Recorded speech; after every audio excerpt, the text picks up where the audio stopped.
కేవలం 9 రోజుల్లో విచారణ పేరు మీద కాంగ్రెస్ ప్రభుత్వం ఈరోజు వేధింపులు చేస్తున్నారు. 25 సంవత్సరాలు బీఆర్ఎస్ పార్టీ రజతోత్సవాలు జరుపుకుంటున్న సందర్భంలో వాటిలో పాల్గొనకుండా ఇవాళ పదే నోటీసులు ఇచ్చుకుంటూ మళ్ళొకసారి 23వ తారీఖున రావాలని ఇలా గచ్చిబౌలి పోలీస్ స్టేషన్ వాళ్ళు ఇలా 4వసారి మళ్ళీ నోటీస్ ఇచ్చారు.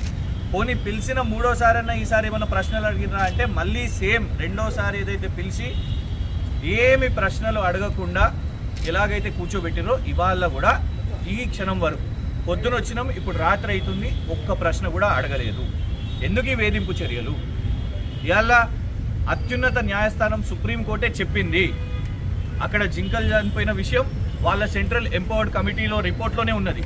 ఈయన భూదందా చేసిండు, 10,000 కోట్లు తీసుకున్నాడు, గిరివి పెట్టిండు అనే విషయం మీద కూడా ఇవాళ సెంట్రల్ ఎంపవర్డ్ కమిటీ రిపోర్ట్లో ఉన్నది. 1524 చెట్లను నరికేసిండు. ఇవేవి ఆర్టిఫిషియల్ ఇంటెలిజెన్స్ కాదు కదా. కానీ సుప్రీంకోర్టు ఆయనని వల్ల తప్పు పట్టేసరికి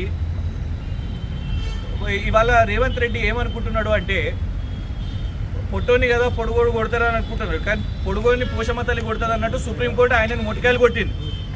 ఆయన ఆ ఫ్రస్ట్రేషన్ అంతా మా మీద తీస్తున్నాడు. ఇవాళకి కూడా తప్పును ఒప్పుకుంటలేరు. కాంగ్రెస్ మంత్రి శ్రీధర్ బాబు గారు కూడా social media campaign supreme court judge నమ్మిందంట. అంటే సుప్రీంకోర్టు ఇవాళ అది ఇచ్చిన రిపోర్టును వాళ్ళు చేసిన అబ్జర్వేషన్స్ని కూడా కాంగ్రెస్ ప్రభుత్వం తప్పుపట్టే పరిస్థితి వచ్చింది. ఇవాళ కాంగ్రెస్ మంత్రులు అసలు వాస్తవానికి వాళ్ళ మీద కేసులు పడాలి. తప్పుడు అవాస్తవాలు చెప్తూ ఇవాళ జింకలు చనిపోవడానికి కారణమైంది కాంగ్రెస్ ప్రభుత్వం. దీని విషయం మీద మా న్యాయవాదులు కూడా ఖచ్చితంగా ఈ వేధింపులు ఎందుకు చేస్తున్నారు, ఒక్క ప్రశ్న అడగకుండా కూడా పదే ఎందుకు పిలుస్తున్నారు, దాని విషయం మీద ఖచ్చితంగా న్యాయ పోరాటం చేస్తాం. ఈ అనవసరమైన బెదిరింపులకు వేధింపులకు భయపడేది సమస్యనే లేదు. డెఫినెట్గా రేవంత్ రెడ్డి గారి ప్రభుత్వాన్ని ఎదుర్కొంటూనే ఉంటాం.